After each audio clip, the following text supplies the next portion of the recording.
there, and welcome to the third in this series of cards exploring Libra, the scales on the astrological tarot wheel of the year. So we saw that wealth transformed into peace, which transformed into sorrow, and now we make the next move, and this is the transformation of sorrow into truce, and there are the dates for it again. So what happens here is we now have Jupiter in Libra, symbol at the top Jupiter, symbol at the bottom Libra. We have 4 swords which have been laid down, so there's a similarity between the 2 of swords and the 4 of swords, because in both cases the 2 swords are laid down, but this time the swords are not laid across each other, they're actually laid so that their points are all intersecting, as we saw with the 3. Only this time, because as with the 2 of swords, those 2 swords were the same size, shape and weight, which gives balance. Again, these 4 swords, they've got the same size, shape and weight. And at the point they intersect, and we have the 1,000-petal lotus opening up, which also represents a crown chakra, the unfoldment of spirit in the human being. And the word at the bottom, truce.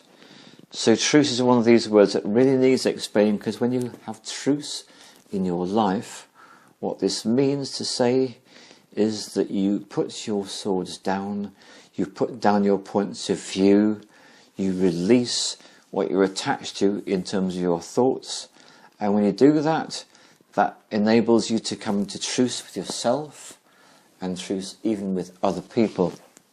A very powerful situation to be in.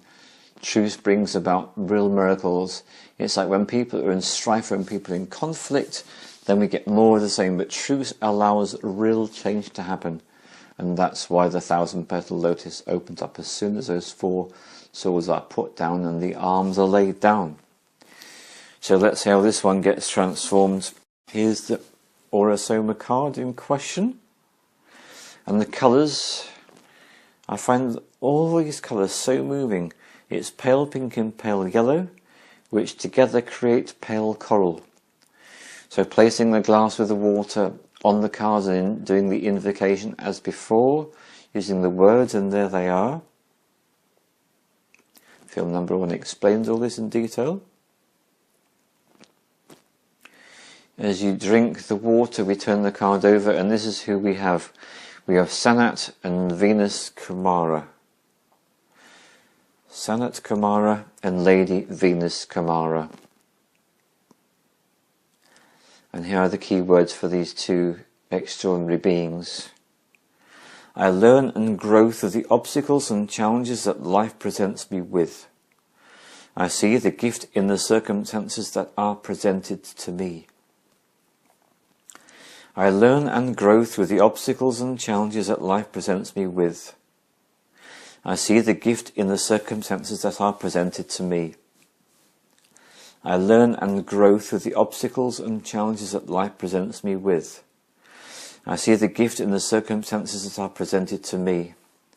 And the way I deconstruct that for myself is as follows, which is every single experience that comes my way is either a benefit for me or a benefit for those that I interact with. And sometimes it can be such simple things.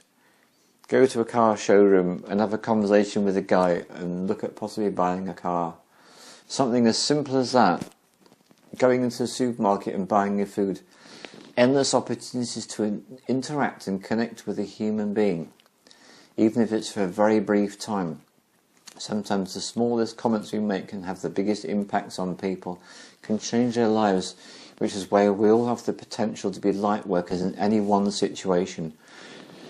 I know that when I'm caught up in my story, I'm least able to be of assistance in the wider picture and help other people. And I know when I can get out on my own stuff and just be there for other people, just say a simple thing, I know that's when my life's making a big difference.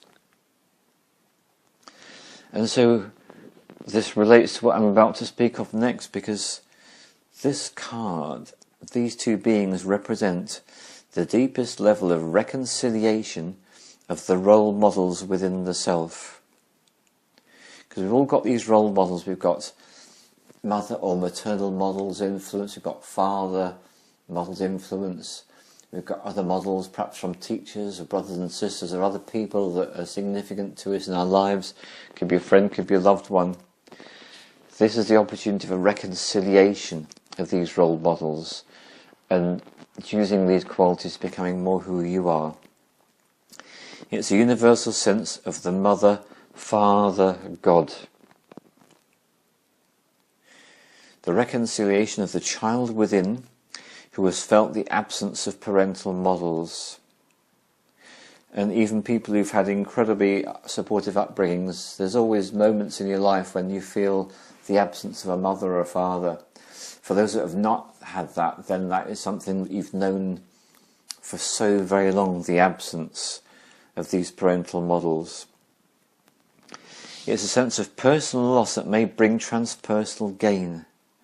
It's about inner union, literally uniting with within yourself. And it relates to the idea of as above and so below. That whatever goes on in our daily lives is echoed in the bigger picture. The whisperings of the heart unfold as the inner teacher listens to the master within. And this is all about connecting with the collective and to see the unfoldment. To anyone who does not have a mother or a father, and who did not have a mother or a father when growing up, this is what I say to you.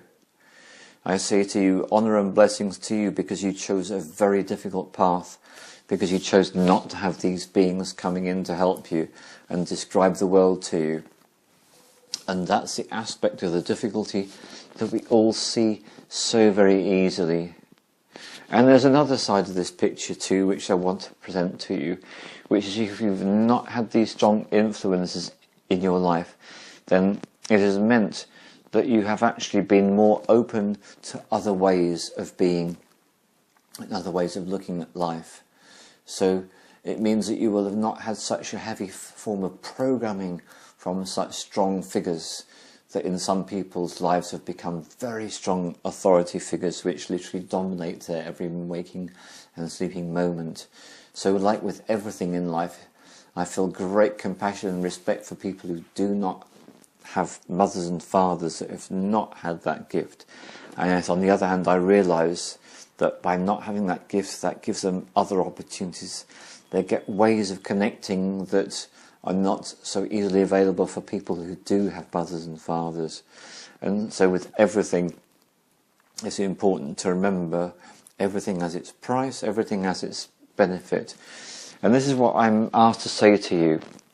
If you do not have a mother or a father, let's look at this picture. Let's leave this picture up now for us to look at in detail. If you do not have a mother or a father, or if you have serious issues with your mother or your father, I invite you to invoke these beings, both Sanat Kumara and Lady Venus Kumara, and take these beings on as guides for you in terms of helping you to be guided through your life. And should you ever reach a point in your life when you would like to be in communication and you know you can't do that, they're no longer there, or you never met them, or whatever reason, just connect with them. You can see the symbol for the sun relating to Sanat Kumar on the left, the symbol for the moon relating to Lady Venus Kumar on the right.